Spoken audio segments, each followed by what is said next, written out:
Welcome to Odds Bodkin's Curiosity Shop, where you'll find the unique, the bizarre, and sometimes the haunted. Feel free to look around, peruse the items, and never fear. There's nothing here that bites. Hard, anyway. Hello there. So pleased to see you've returned to Odds Bodkin's Curiosity Shop. I am your shopkeeper, Chris Baker, and today we've got a curious item indeed. If you'll take a look over here, we have what is a bit of a natural history section. If you look in this display case here, there are skulls from various creatures throughout antiquity, but it is this one over here that kind of stands out from the rest. It is a human skull, but if you'll notice the little nodes up on the top, it looks almost as if there may have at one point been antlers on this human skull. And therein lies the query of today's episode of Odds Bodkin's Curiosity Shop. So let's pull out the mutoscope and take a look at Season 2 of the Netflix series, Sweet Tooth.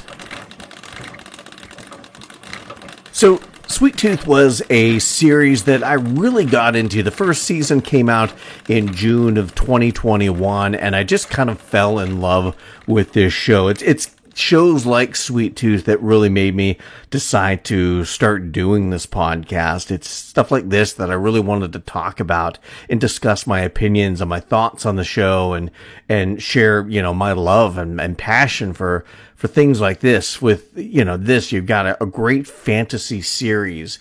And I was not very familiar with the Sweet Tooth. Sweet Tooth is based on a comic book series from back in 2009. It ran through early 2013. Then they kind of had a bit of a revival of it in 2020. But when I found out that the series Sweet Tooth was based on a comic series, I thought, oh, that's really cool. I like comic book adaptations. And while sometimes they are done to mixed reviews, I'm still always interested to see, the stories that are on these pages of comic books and the stories and the characters and the illustrations coming to life on the screen, whether it be the big screen or the small screen.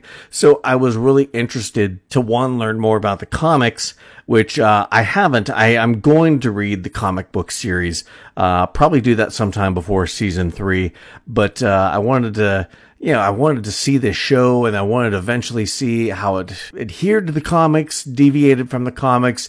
I've given myself a little bit of leeway to kind of look into the comics and see how much or how little it is following along with the comic book series. I've tried not to spoil too much, but there again, I think the series Sweet Tooth is running fairly parallel with the comic book series. And while they may not get to the same place in the same way, you're still getting to some of those benchmark points throughout the series. I think that is a good adaptation can do that. It can get to the same end through different routes than the comics, because sometimes comic books, sometimes novels and short stories, they're written very well. The stories are interesting and engaging, but sometimes they're not very cinematic. And something that reads well on the paper, the written page, doesn't necessarily play out well when you're seeing it visualized on the screen. So, all this to say that I've just really become engrossed in Sweet Tooth, the series, and finding out more about the comics. And eventually, like I said, I'm going to end up reading the comics. And maybe once we do season 3 and kind of do a series wrap up, because season 3 is coming out, it is going to be the final season, and I'll be able to kind of go in a little more depth as to the differences between the series and the comics. So I'm excited to do that, but I'm also excited to talk about season 2 of Sweet Tooth, which came out in late April. I think the first episode dropped, or I think the whole series dropped. That's the one thing about Netflix. They drop a series all on one day, And then you either have to scramble to watch all 8 episodes, or in this case, all 8 episodes, so you can talk about it right away. And I like to enjoy a series. I don't like to feel like I'm, mainlining it in one day or one weekend, even though I have done that. I don't like doing that. I like to take my time, watch a couple episodes a day over a few days, and really drink in the story and drink in the visuals and drink in the characters. And that's what I did with this. So I decided, I'm going to let this sit for a little bit. So, cause Netflix is horrible about when something big drops and everybody rushes to watch it and you can't get anything to connect or everything buffers. I know there are some people out there that will say that's your internet connection. I call bullshit on that because I got a perfectly fine internet connection with every other streaming service. But at any rate, I let it sit for a little bit. Then I decided to watch it at a nice, even pace. And I realized that, people, if they want to hear what I think about this, they'll still be interested. Hopefully, you'll be interested when I finally get to it. And I finally got to Sweet Tooth. Maybe a couple weeks late, but hey, I really enjoyed watching it. So if not being right on top of things like some of the other reviewers out there, some of the other commentators, so be it. I want to sit there and enjoy a show like this. And I did. So we're going to talk about this series the way we always kind of do, kind of through the lens of the characters. And in this particular season, we get a lot of the main characters kind of breaking off into smaller groups. So we're going to talk about those little groups and the characters in those groups and their place in the story. But from here on out, we are going to have spoilers. So if you don't want anything spoiled for Sweet Tooth, if you haven't watched it yet, go watch Sweet Tooth. Watch it at your own pace. Don't feel like you got to rush. But then come back and hear what I think about the series and see if it jibes with what you felt about the series and what you liked or didn't like about it. If you have watched it or you're a little ambivalent, you don't know if you're going to watch it, but you're interested to hear about it anyway, then we're going to press on. But from here on out, there are going to be spoilers for Sweet Tooth Season 2. So one of the things that are kind of weird for me because I didn't do an episode on Sweet Tooth Season 1 because this podcast wasn't in existence when Sweet Tooth Season 1 came out. So I know that I'm going to feel compelled to talk about things that happened in Season 1. But if you've watched Sweet Tooth Season 1, then you know that already.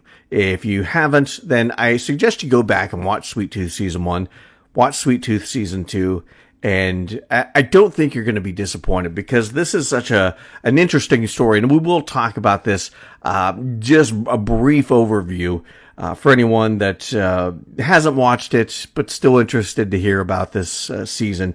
But Sweet Tooth is essentially, living in a world where two events happen simultaneously. The introduction of these hybrids, these babies born with human bodies with animal characteristics. Our main character, Sweet Tooth, is a little boy who has antlers and some of the senses like a deer. And you have the hybrids introduced, and then you have this pandemic, if you will. And they use the word pandemic a lot, and I thought that was kind of very smart of them because it made it relatable. You've got this pandemic going on in this story, and we had just come out of a pandemic. I mean, in 2021, we were still kind of in the midst of it, to be quite honest, and people made a lot of parallels between the pandemic and this.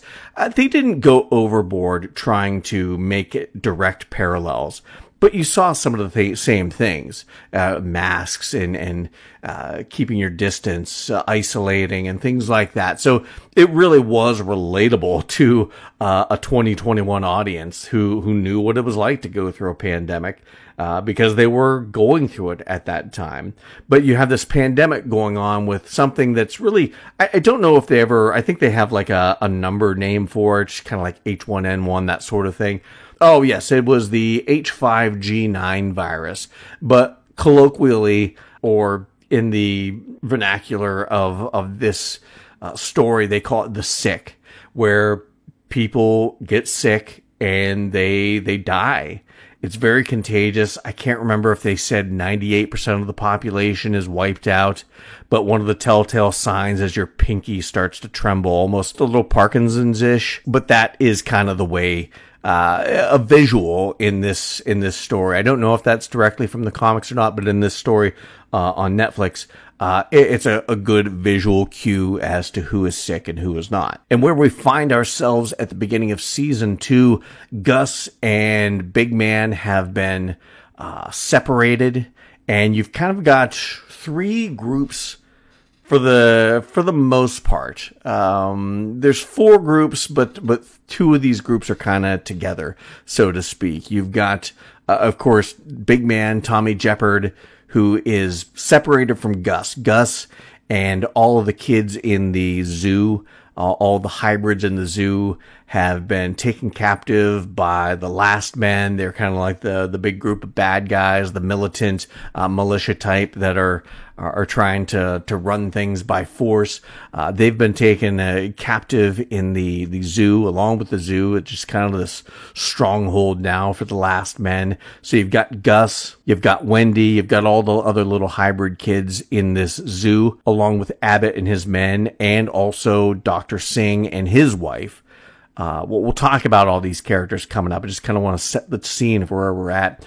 You've got Big Man, Tommy Jeopard, and Amy Eden. She is a former therapist who was caring for these kids at this zoo, these hybrid kids at this zoo. They're kind of on their own trying to find a way to get the kids back and rescue them. And then you've got the Becky Walker character, also known as Bear, who she's not really with anybody. She's kind of got her own little story that goes on as she's kind of lost in the wilderness trying to make her way to Gus and rescue him herself. She meets people along the way and kind of has an interesting story that the end of her arc in this season was kind of nice. But we've got essentially these 3 groups. So we're going to talk about these groups and talk about the actors and the characters within each group separately. So first off, we're going to talk about the zoo. And I guess you could say there's actually 5 groups, because if you count the General Abbott and his younger brother Johnny, that would be kind of another group as well. But there again, it is with the 2 other groups, the Singhs and the hybrids, all at this zoo. And that's where you get a bulk of this story, where you have the kids being captive and you really get to meet all the hybrid kids that Amy Eden was caring for. And they did a really good job, I think, with casting these kids. They're very interesting. Some of them were silent, because some hybrids don't have vocal cords, so they can't speak. They use like a sign language. But all the kids, I thought, did a really good job. And I thought the special effects on these kids were pretty good. These hybrid kids, I mean, they did a better job this year, I think, than last year. Last year, it was kind of like, here's the show, and here's what we did with it, what we could do with the budget I'm sure they had. And I think it was successful enough that they must have got a bigger budget, because the special effects, whether it be practical or whether it be CG, were much better this year than they were in that first season. And a lot of that was spent, I think, on the making these kids into hybrids, and I think they did a really good job. And there was a lot of use of practical effects, practical prosthetics and headpieces with horns sticking out of them, and makeup work. They did a really good job with that, but then they kind of intermingled that with some CG work. And then there was the one character, Bobby. I really was fascinated by this character, because at first, I think when you first see the character at the end of season 1, I think he's completely CG, and it wasn't great CG. It wasn't horrible, but it wasn't great. And I thought, oh shit, this is where we get into completely CG characters, and they're going to be really obvious. But the one thing I liked about what they did with the Bobby character this year was the fact that they used some CG versions of him, which the CG seemed a little better. I don't know if it was, but it seemed a little better. But they also used a lot of practical puppetry and animatronics and things like that, which I loved the mixture of all those different sorts of special effects to bring this character to life. And to life, they brought it, because it was really such a cute and fun character. And I don't know who right offhand did the voice work for Bobby, but it was just it all worked together to make a really interesting and adorable character. But the main focus is a little bit on Wendy. She's the little girl that kind of has the pig snout and has the pig characteristics as a hybrid. She's essentially Amy Eden's adopted daughter.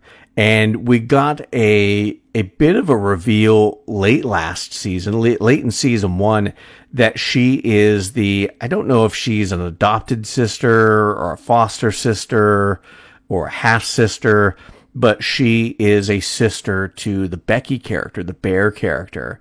And they're so separated in this, and you kind of get some reminders, some visual cues that yes, they are sisters of some sort. And you're just waiting for that reunion that finally does get paid off at the end. And we'll kind of talk about that when we get to that portion of the story. But you get a lot about Wendy. You get a lot of meeting these different hybrid kids. You get a lot about Gus. And that is the main focus of this story. Gus is the titular Sweet Tooth character. And they delve a lot into his relationship with Dr. Singh in this zoo complex. Dr. Singh is trying to find a cure for the sick, and he thinks it's related to hybrids. And they kind of go into the research that Gus's quote-unquote mom, Birdie, plays by Amy Seimetz, who we'll talk about a little later as well. I think she's going to be more prominently featured in season 3. We got a little more of her in season 2. Didn't get much of her in season 1, but we'll again talk about that coming up. But Dr. Singh finds Birdie's research at the lab that Gus was essentially created in, and they delve a lot into him trying to find what's the secret behind Gus, what created Gus, where did he come from, how is he the key to this cure, and he thinks he finds the cure and doesn't, and it's really kind of a roller coaster ride for the Dr. Singh character. I think he's the first actor I'm really going to talk about, because he was really, he was front and center in season 1, but I think really the Dr. Singh character in season 2 really got probably one of the more interesting and tragic arcs. Adil Akhtar, hopefully I'm pronouncing that correctly, but he is the actor who plays Dr. Singh and just does a wonderful job with this character. Not an actor I'm completely familiar with. I know I've seen him in a few things, the Enola Holmes movie. I know he's been in those, but just not an actor I've seen in a lot of different things. And he's an actor that I'm looking forward to seeing him in more things, because he's really a good actor, and he does a really good job with Dr. Singh's journey on this, because he goes from a desperate man trying to find a cure for his wife, because his wife, Ronnie, has the sick, and he's been kind of holding it off with this kind of temporary serum that he makes from extracting stem cells or whatever from hybrid kids. He's essentially killing kids to keep his wife alive. He's trying to find a permanent cure, and he goes from this desperate man just trying to keep his wife alive, just trying to keep he and his wife alive, because they're also captured as well by General Abbott, and they are just as much in a state of threat as the hybrid kids, Gus and Wendy and all the other kids. But you go from that desperation born out of just wanting to save your wife and protect her to this mania of finding a cure even beyond saving his wife. When his wife, Ronnie, finds out that he's killing these hybrid kids, and she finally gets to meet the hybrid kids and realize that they're not the animals everybody makes them out to be. They're like little kids, and that these little kids are being killed just to keep her alive, and the crisis of conscience that creates in her, and that she she realizes that, her time's done. She's not gonna fight it anymore. She's not gonna let these little kids be killed just to keep her alive. And Dr. Singh doesn't want to stop. He's continuing to push to find this cure, because it's no longer about saving his wife. It is about maybe hubris, of needing to be the one to solve this mystery and to find out what's going on and to create the cure. And it pushes he and his wife away. And at the end, his wife leaves him to go off and eventually die. And he's not even there when she leaves, because he's off, without getting into all the nuts and bolts of it. He's off still trying to find that cure, not to save her, but just for his own personal need to be a doctor, to be a scientist. That was more important than just spending the last days he has with his wife. And then he comes to that realization at the end that he effed up and his wife is gone and he has nothing. And he's still on the verge of needing to find out what Gus is. Gus is the key to all this, but he realizes he screwed up. And it's just a wonderful roller coaster ride. The humanity versus the inhumanity of this character, and, flip-flopping back and forth. It was just a wonderful thing to watch, with Adil Akhtar playing this role of Dr. Singh. And he just did a wonderful job with this. I really enjoyed his performance.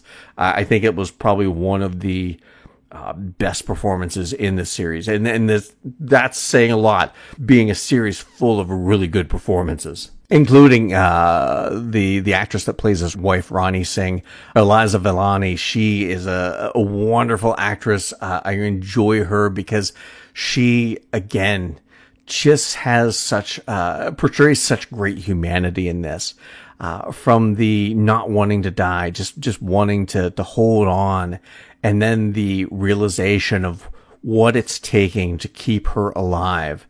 And she's not going to let that happen anymore. She's not going to let these kids die to keep her alive. It just, the portrayal of that humanity, was just heartbreaking and heartwarming. It's kind of one of those things where if you ever have any loss of faith in the goodness of humanity, it's characters like this that make you hope that there are people out there like that. But the actress, Eliza Villani, you've probably seen her in several things. I know she's done a lot of TV, like iZombie. She was in the revival of The X-Files. She was in Supernatural, The Flash, Riverdale, just a lot of genre stuff. So she's no stranger to genre, and she did a really good job in this. She didn't die off screen that I know of. I mean, she was still alive at the end of it, riding off on a horse that she found. And I'm hoping that this character shows up in season 3. I know enough, or maybe I don't know enough about the comics to know if she shows up in the end of the story, but I hope we do see her again, the Rani Singh character, because I really did love this actress and this character, and it really was one of the things I really enjoyed. Especially all those little cat and mouse scenes between her and General Abbott were just really fun to watch. Another really interesting aspect of this Zoo storyline was the relationship between the two brothers, General Abbott, played by Neil Sandilands. Again, another actor who's done a lot of things that you may have seen on TV. I mean, he was on House, The Americans, The 100, NCIS, The Flash, a little bit of genre in there. So it's nice to see him show up in Sweet Tooth. He played this role of General Abbott so well, because the character of General Abbott is kind of, I don't know how he looks compared to the character in the comics, because like I said, I didn't read the comics, but the imagery of how they had Neil Sandilands as General Abbott made up, his beard all kind of flared out, these red lensed glasses, these round glasses that kind of flipped up on the sides, the bald head, the military garb that he was wearing. It looked like it was straight out of a comic book. It looked like a cross between a comic book character and like a Sonic the Hedgehog or Mega Man villain for all the old school gamers out there. But it was a really interesting look, and he did a really good job with the menace of this character, because I think one of the great ways to portray menace is to portray a certain sense of charismatic charm. Megalomaniacs aren't evil, mustache twirling villains that make you aware that they're a villain from the beginning. They are people who make you feel comfortable. They make you feel like you're important. They make you feel like they've got your best interest in mind, and they're very charming, and they're very, you draw more flies with sugar than you do with vinegar. And he played that real well, that charm and that Southern sophistication. And then when you did see the evilness come out of this character, it made it all the more jarring. It made it all the more chilling. And Neil Sandilands just did a wonderful job with that. It could feel at times like it was a little over the top, his portrayal. But I think it works with this because this is a comic book adaptation. It is a larger than life character. And in scenarios like this, where it is based on a comic book, I don't mind if there's a little garishness, if there's a little bit of over the top flamboyance to a character like this, and especially this type of character, like I said, a megalomaniac that is trying to conquer what's left of a dying world. I think he did a wonderful job with this, and his relationship with his younger brother, Johnny Abbott, played by Marlon Williams. And you get some of the backstory between these two characters and how he promised his mother, General Abbott promised to take care of his younger brother, Johnny. Was just fascinating. The Johnny character was a wonderful character, because here he is trying to live up to the expectations of his brother, his older brother, General Abbott, who he always seems to be failing. And you can tell he does have a conscience. He does have a soul and a heart. And the moments when he turns on his brother to help let Gus escape, and that was heartwarming. There was such a beautiful scene. Now, if you don't know anything about Marlon Williams, he is a singer-songwriter from New Zealand. Plays guitar. He's an actor, and they kind of worked that story into the General Abbott, Johnny Abbott storyline. How they thought they were going to be the next Simon and Garfunkel, playing guitar and Johnny singing. And they had this beautiful scene where they're flying in a helicopter towards the climax of this, and General Abbott asked Johnny to sing a song, and he starts singing Simon and Garfunkel, The Boxer, which is a beautiful and haunting song. And I just had a feeling, I knew this wasn't going to end well for Johnny. And just because of that song, I don't know what it was about that song. Maybe it was the haunted nature of The Boxer, but it was so sad and melancholy. And then when you get to just before the climax, when Johnny's telling General Abbott to stop, and General Abbott's just going to let him walk away. And as Johnny's walking away, General Abbott shoots him in the back. It was just a heartbreaking end to a heartbroken character, because he's a good guy. He didn't want to be caught up in all this, warmongering and warlording that his older brother did. And he paid for it with a bullet in his back from his older brother. Now, the one character I touched on, but didn't really get to talk about the actor that much, is the Gus Sweet Tooth character, which is such a fascinating character. This little deer boy who's gone from a timid kid in the woods, and now he's starting to gain some confidence in himself as somebody who can survive. Over there for the first season, he had to stick with Big Man because he couldn't survive on his own. Now he's starting to learn and get the confidence that he can survive on his own. And being separated from Big Man, I think, has taught him this.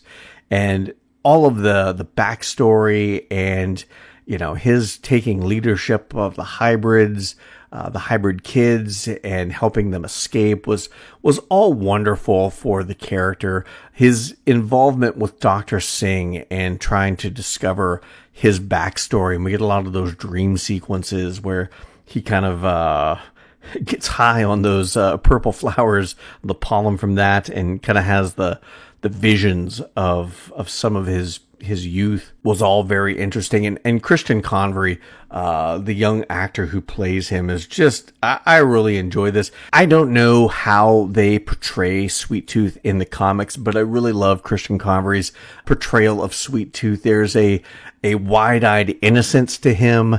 There's a mischievous side. There is a very caring side. There is like I said, he's come into his own, and I think in this season to a degree, and he's goring people's legs with his antlers, and he plays that confidence well of a little kid who is scared, hiding away in the woods, to a young man who's out ready for adventure now. And Christian Convery, I really enjoyed him as an actor, a young actor.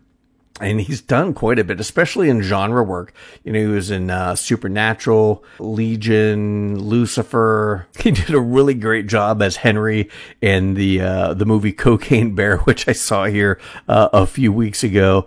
And just like I said, a wonderful young actor who I think he's got a bright future ahead of him. But I'm excited to see how this character ends up, because we really got to see the character grow in true character development. We got to see him go from somebody that needs to be protected out in the great wide world to somebody who can fend for themselves and take care of themselves in the great wide world.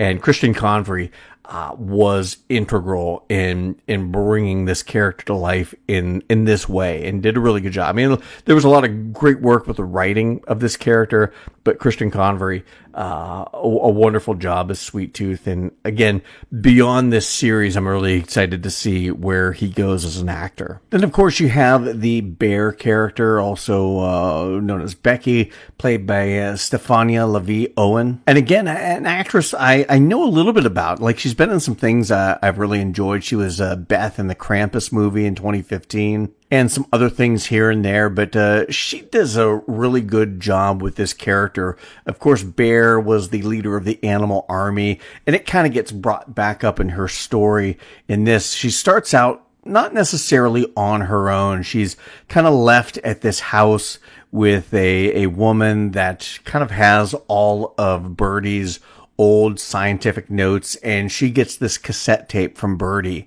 that Birdie had left for the Richard character, Pubba, played by Will Forte. But Bear knows that she has to take this and get it to Gus, because she actually does speak with Birdie very briefly on a satellite phone. And this is supposed to have some answers for Gus as to where he came from and why Birdie left him the way that she did. Now, when Gus finally listens to this tape, it's not very informative to us as an audience, because it doesn't really divulge any information as to where Gus came from or how he came about. Those are all things that we'll probably learn in the series finale, or at least in the last season at some point. So there really wasn't anything major that way, and it only explained to Gus why she had to leave him with Pubba and go off to try and, protect him, which are things we already kind of knew. Given the flashbacks that we saw in season 1 between her and the Richard character, we saw some of those flashbacks again in this season between her and Richard when the government's crashing the facility and she sends Gus off with Richard as she tries to escape. So, nothing really like an earth-shattering revelation in that tape took place, which was a little disappointing. I thought we might get something, but it was a very big emotional piece for this, because, Gus gets to hear his de facto mother for the first time explaining, why she left him and where she's at. They kind of unravel the mystery of where she is and discover that she is in Alaska, where things are going to head for season 3. So the whole tape MacGuffin was a little bit of a letdown from a viewer standpoint, but the way they played it out and the effect on Gus and the effect on the story was quite sweet and sentimental, which this story has a lot of that in it. It is called Sweet Tooth, for God's sake. So it's her mission to get this tape to Gus, and she leaves this house as the last men attack. She meets up with these people that are traveling. He meets a dreamy young blonde-haired boy who she finds out wants to join the last men. She kind of has a story arc where she infiltrates the last men, training with him to become a member of the last men, to kind of get into the zoo. This boy that she meets, she finds out that his father was killed by the animal army, and she's not sure if maybe she's the one that killed his father, but they kind of have it's not a love interest thing, although you see the makings where it could have developed into something. But once he realizes that she's former animal army, when they meet up with Tiger, and the betrayal he feels from her was all very interesting enough. Like I said, I don't know the source material well enough to know whether any of this was in there or if it was just created to give this character something to do. Now, there have been a lot of shows where, especially adaptations, where a character really doesn't have anything to do, so they'll create something for them. And sometimes it works, but a lot of times it doesn't work. It can come across as a little boring.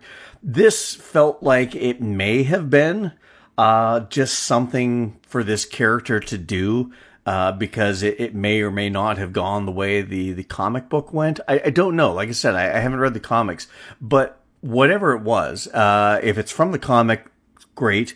If it's not, if it's something they created just to, like I said, give this character a little more to do in this season, it was enjoyable. I mean, for her not being a primary character, and to give her a bit of a story arc, and to give her character a bit of a character arc, because, you know, she has the relationship with Tiger that betrayed her, and the reconciliation there was interesting, and she's losing one sister, but she's gaining back a sister with the Wendy character by the end. Again, things we'll talk about when we get closer to discussing the finale of this season. But I really liked what they did with this character.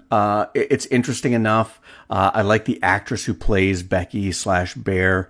I thought she does a really good job. I would like to see her in a series where she had a little more to carry as far as being more of a lead character in a series, because I think she would do quite well in something like that. Now we come to the two characters that I don't know as if I cared that much about their story in this season, but I did care about the characters, because I think these two actors and these two characters, along with the actors who played the characters of Dr. Singh and Ronnie, I think they also, like these two characters, had the lion's share of the dramatic weight of this season on their shoulders. And I think both actors do a really good job. There's, of course, the Tommy Jeopard character played by Nonso Anozie, and the Amy Eden character played by Danya Ramirez. Of course, both very established actors. Of course, Danya Ramirez, I mean, she's been in a ton of stuff. X-Men: The Last Stand. She played Callisto in that. She was a recurring character in season 7 of Buffy the Vampire Slayer. She was in season 6 of The Sopranos. She was a main cast member in season 7 of Once Upon a Time. So has done a lot of stuff, and I really like her as the Amy Eden character. She portrays a motherly caring.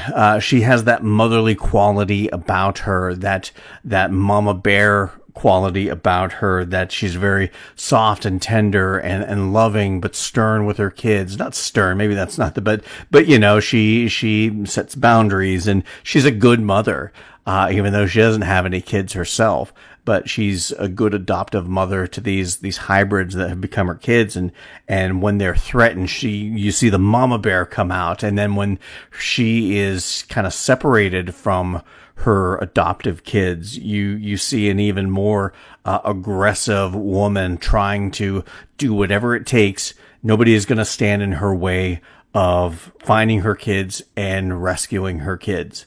And she kind of is teamed up with the Jeopard character, the Jep character, played by Nonso Anozie, who, again, another seasoned actor because he has just done so many different things over the years in film and in television. Television is probably where I'm mostly familiar with his work. Of course, he was in a few episodes of Game of Thrones back in the when Daenerys was in Karth, one of the main characters in that storyline. Most recently, he played the voice of the Wyvern and the Sandman for Netflix. He also played Gorian Shard in season 3 of The Mandalorian, was in a couple episodes of that, and did the voice work. I really loved how they used a lot of puppetry, old school Star Wars effects, but then to have his booming voice as the voice of the space pirate was a lot of fun to see him show up in that. But he plays this Jeopard character, and the Jep character is probably the character that is aesthetically different from the counterpart in the comic series. And that's probably the only character I'm really familiar with in doing what little research I did, because like I said, I didn't want to give too much away of how things went in the comics, but I wanted to get a better idea of what some of the differences were. And the Jep character is probably one of the bigger differences, because in the comics, he is he's a tall white guy. He's a former hockey goon, played in the NHL, I believe, or played hockey. And the character in this is very similar, but physically, of course, Nonso Anozie is a very large black man, and I like how they adapted the character, because he looks like he could have been an offense or a defensive lineman in the NFL, and he plays an ex-football player. So I like how they took the character and made it similar but different, but still it felt very much at the heart of the Jep character, the big man character. And I thought Nonso Anozie does a wonderful job with this character. And I listened to some interviews with him, and he talked about the fact that his Jep doesn't look like the Jep in the comics, and he understands that there are a lot of fans of the comics that wanted to see that version of the character, but all he could do is just play his version of Tommy Jeopard. And I think he, for not knowing the comics, being a hockey fan, I love to see hockey characters show up in comic books and movies and TV and whatnot. But I really liked what Nonso Anozie did with the Jep character, because he really did embody everything that this character needed to be. He embodied the badassness. He's a very intimidating man, a very imposing figure. And, in that first season, he was very standoffish with Gus, but then, comes to accept him into his little, not even a group. It's just always been him. And with Gus, it's, he's gone from being a family, he and his father, to just him. And they become a family. And this, you see that bond grow, even though they're apart, because Jep realizes how much that Sweet Tooth Gus means to him, and you feel those fatherly instincts come out in him.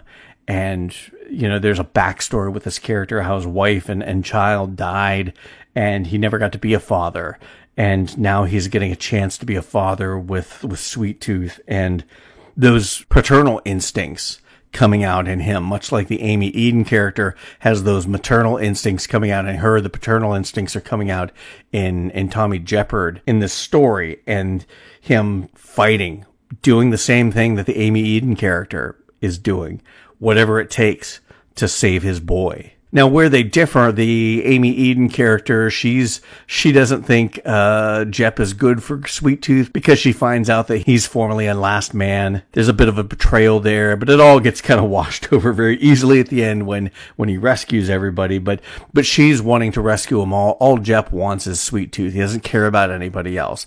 And that's kind of those loner instincts coming out in his. He just wants what's his, and everybody else, it doesn't matter. He wants his boy, and everyone else doesn't matter. And I think that's kind of where you're going to get that story. I think Sweet Tooth, aka Gus, is going to be teaching Jep that, he needs family. He needs to care about more than just himself, more than just Gus. He needs to care about, all these kids now.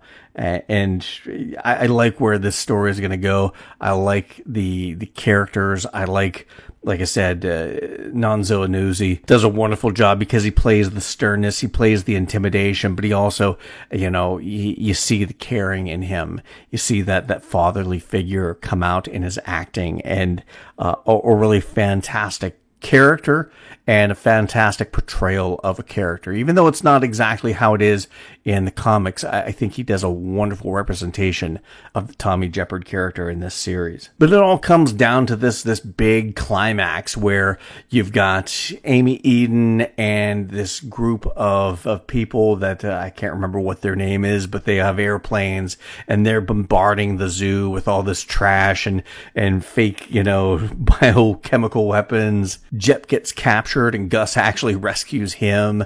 Jep gets Gus and all the hybrid kids out.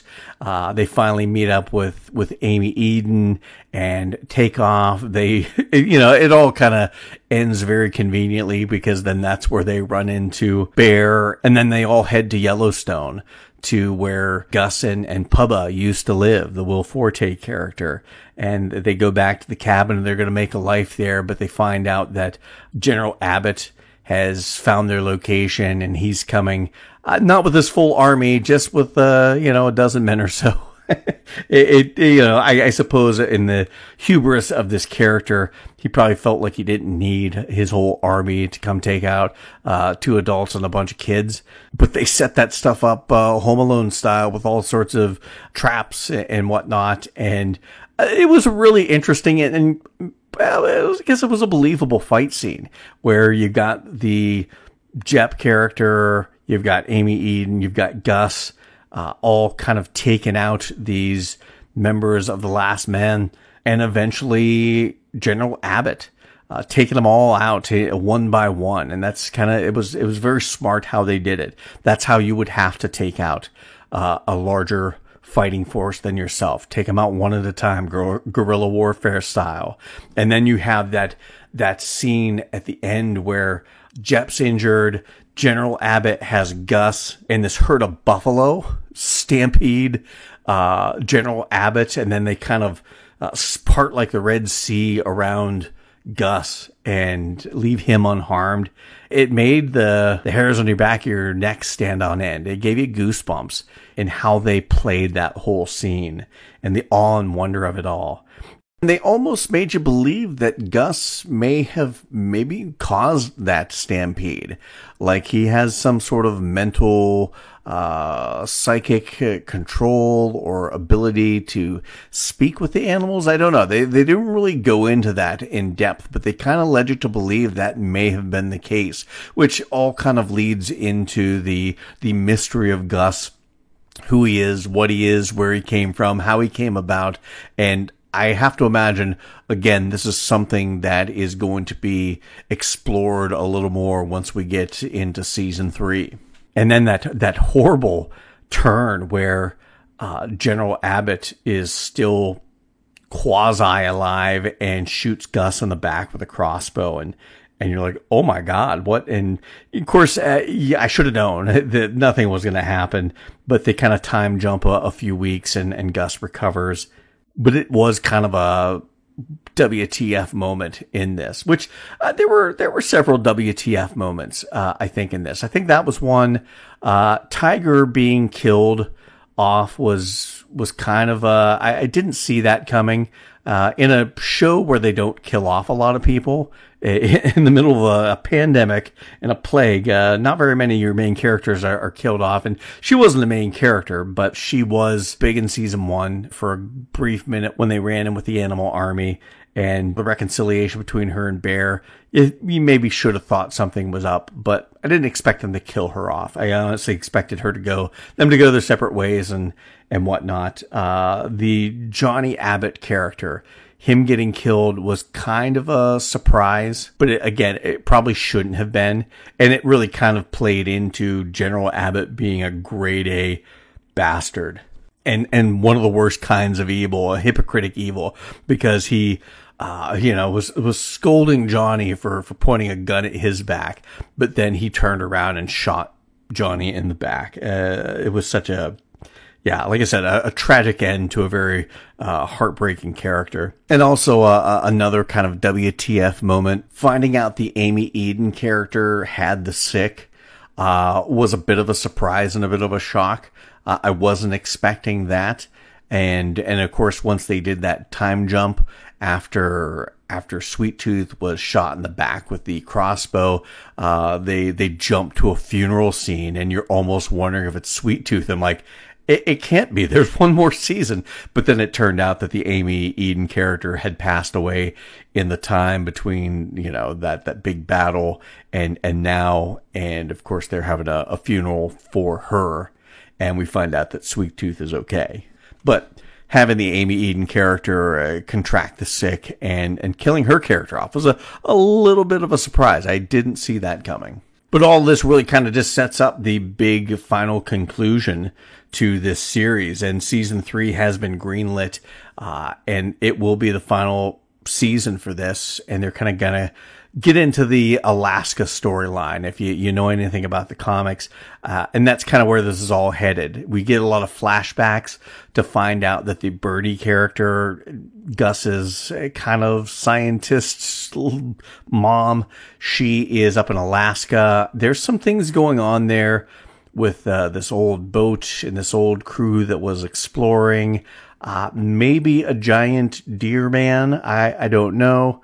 But I'm pretty sure, just given by what they showed us there, and the secret behind all of this, the hybrids, the sick, everything that's going on. I think the answers are in Alaska, and we've got our main characters, Gus, Big Man, Bear, and Wendy. They're all making their way to Alaska. Dr. Singh realizes, I can't remember exactly how, but he figures out through some clues that there are answers in Alaska, and that's kind of where this is all going to culminate, I think. And I'll be interested to see how they wrap up this series, because it's been fairly engaging through these first 2 seasons. And I'm really excited also because I plan on reading the Sweet Tooth series before season 3 comes out. So by the time we talk about season 3 and we kind of do a series wrap up of Sweet Tooth, I'll have a better idea and a better understanding of the comic book versus the series, and be able to talk a little more about the differences and what I liked about the differences and what I didn't like about some of the differences. So I'm really excited about that because, like I said, this has been a fun series. Is it the greatest series ever? No, I think there are a lot of risks that aren't taken with this. I think they could take a few more risks, but there again, this is based on a comic series, and I don't know how the comic series goes and whether it even takes the risks that I kind of want this series to take. So if it's a faithful adaptation, then maybe there aren't any risks to be had, and that's fine. I would rather a series be pretty good and stay true to the adaptation than be great and just totally disregard any of the source material. It's not that I don't want to see a great show, but, for those that love the source material, the comics, it's kind of a betrayal if you change everything that people loved about the comics. It's kind of like Stephen King and Stanley Kubrick's The Shining. Stanley Kubrick made a very atmospheric, great, creepy, scary movie, but it really ripped the heart out of what made Stephen King's The Shining the great novel that it is. But ultimately, this is a fun show. It's a show that's not so bad that, families can't watch it, kids can't watch it. There's a little bit of language, no nudity or anything like that. No real gore, but there's a lot of action, a lot of heart, a lot of fun, a lot of excitement. You had a really good villain in General Abbott in this season. And we got to see that really kind of come to bear. There's kind of a setup for a potential new villain, Mrs. Zhang, who may have hybrids caged as kind of, out for lack of a better term, hunting dogs, so to speak. So I don't think season 3 will be lacking in a good villain. But I'll be interested to see how it all kind of it all kind of culminates. And of course, I was just checking, but yeah, I guess we aren't going to have to wait too terribly long for a third season, because it was announced that season 3 has already been filmed in New Zealand. So excited to see when this is going to come out. Maybe we will get it out next year. But yeah, for people that want their fantasy stories a little more hardcore, you're probably not going to like this. It's probably going to be a little too kiddie, but I like fantasy. I like it in all shapes and forms.